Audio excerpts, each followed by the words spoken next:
저 대표님,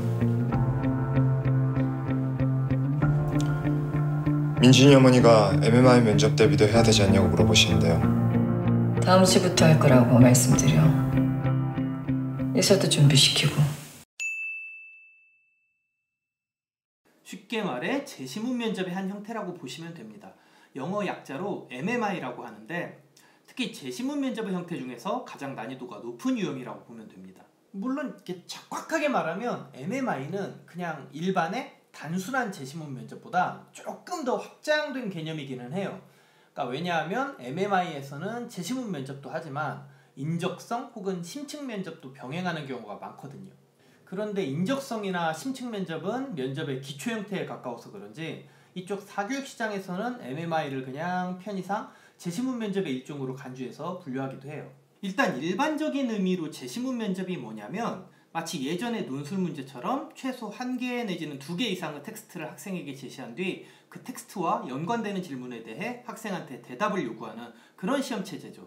주로 텍스트로 출제되는 것들이 문과에서는 인문학, 사회과학 관련 지문들이고 이과는 수학, 과학 지식을 묻는 지문들인 경우가 많죠. 그리고 면접식 용어로 상황제시라고도 하는데 가상이나 실제의 문제 상황 등을 텍스트로 제시할 때도 있습니다. 시사 이슈 문제랑 연계한 상황 등이 제시될 때도 있고요. 논술 시절에는 이렇게 글쓰기로 대답을 하는 거였다면 학종 시대에는 이렇게 말로 대답하는 것. 그러니까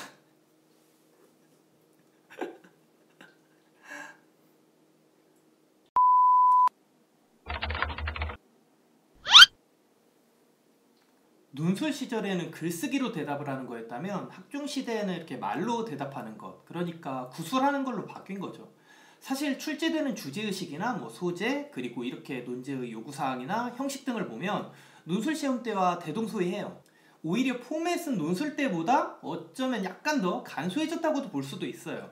대신 논술과는 다르게 학생의 대답에 면접관이 연쇄 질문을 할 수 있다는 점, 그리고 다중 미니 면접의 경우는 면접실을 이곳저곳 바꿔가면서 아니면 면접실은 아니더라도 제시문 종류를 계속 바꿔가면서 여러 차례 시험을 치르게 할 수 있다는 점이 차이라면 차이죠. 그래서 논술이랑 다르게 면접시험에서는 순발력, 그 다음에 임기응변 이런 것들이 상대적으로 훨씬 중요해졌습니다. 물론 국내의 모든 대학에서 재시문 면접을 요구하는 것은 아니고요. 나름 스카이급의 최상위권 대학들에서 주로 출제합니다. 물론 넓게 잡자면 인서울, 중상위권 대학들 정도에서도 조금 약한 형태이기는 하지만 그래도 재시문 면접을 시행하는 학교들이 있고요. 제가 여기까지 설명드린 것은 어쨌든 MMI는 아니고요. 그러니까 다중미니 면접은 아니고 일단 일반적인 차원의 기본 형태의 재시문 면접 얘기입니다. 재시문 면접 중에서 특히 다중미니 면접, 그러니까 멀티 면접이죠. 이 MMI는 베이직 재시문 면접 형태에서 심화 발전한 거예요. 그러니까 면접실 또는 재시문 종류를 여러 개 교체하면서 학생들을 계속 엄청나게 압박시키는 형식, 그게 바로 MMI라고 보시면 됩니다. 이건 꼭 스카이 대학들에만 한정되는 것은 아니고 주로 의대처럼 극최상위권 학과에서 시행하는 중이죠. 일반적인 기본 형태의 재시문 면접이 거의 의치대용으로 심화되거나 발전된 모습이라고 보시면 됩니다.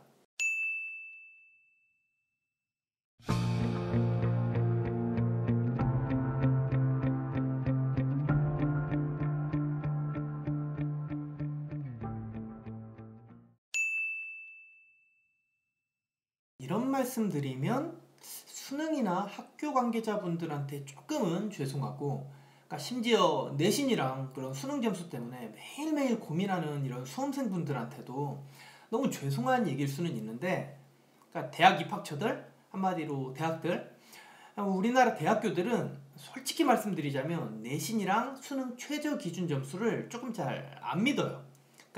안 믿는다는 말은 조금 어폐가 있을 수 있으니까 살짝 좀 수정하자면 그러니까 덜 믿는다고 합시다. 덜 믿는 편이에요.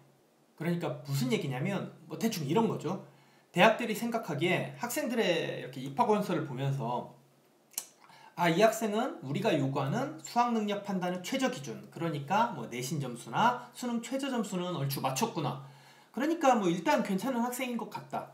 그런데 솔직히 요즘 내신이랑 수능에 문제들이 좀 있다고들 하니까 우리가 너네를 한 번만 더 검증해도 되지 하면서 학생들을 한 번 더 괴롭히는 게 면접시험입니다.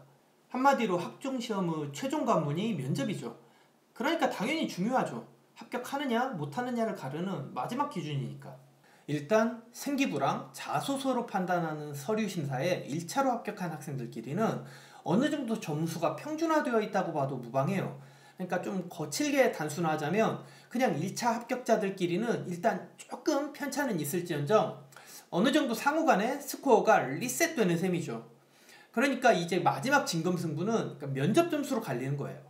이 재신문 면접이라는 게 얼핏 보면 이렇게 별것 아닌 것 같아 보여도 실제로 학생들한테 대답을 시켜보면 학생들마다 수준 차이가 천차만별이에요.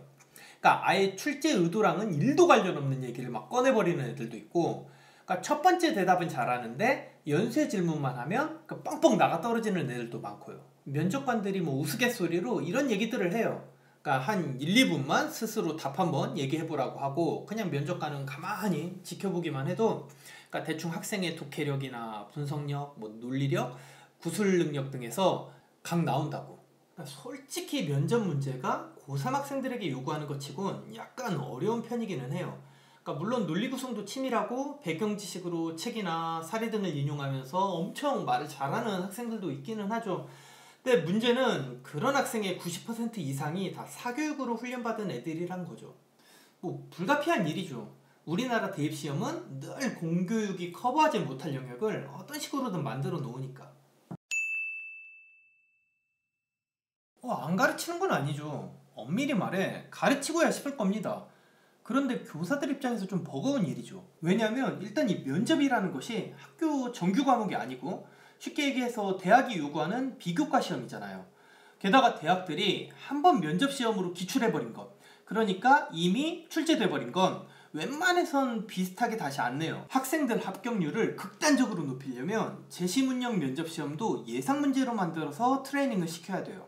그러니까 드라마 스카이캐슬 보면 입시 코디 그 김소영 씨가 예수한테 거의 모든 시험마다 예상 문제를 만들어 주잖아요. 그건 진짜 뻥이 아니에요. 최소한 저조차도 1대1 면접 수업할 때 스카이급은 거의 다 예상 문제를 직접 제가 다 만들어서 훈련시켜요. 그러니까 예상 문제도 못 만들 정도면 그 정도 교육과에는 하면 안 되죠. 그런데 학교 교사분들이 그렇지 않아도 학생들 생기부도 관리해주고 학교 생활도 지도하고 수업 준비도 하고 수능 연계 공부도 시켜야 하고 할 일이 이렇게 많은데 여기에 면접시험 강의까지 한다고요? 그것도 그냥 일반 서류 면접도 아니고 재신문 면접을? 거기에다가 뭐 다중 미니 면접까지? 그러니까 불가능이죠. 교사분들한테 너무 가혹한 일입니다. 그러니까 가르치고 싶은 마음이야 굴뚝 같아도 이게 물리적인 시간이나 체력 측면에서 이게 너무 어려운 일이에요. 그러니까 결국 이렇든 저렇든 학종 면접 때문에라도 수험생의 그 마지막 관문까지 학생과 학부모님들이 사교육을 찾지 않을 수가 없는 거죠.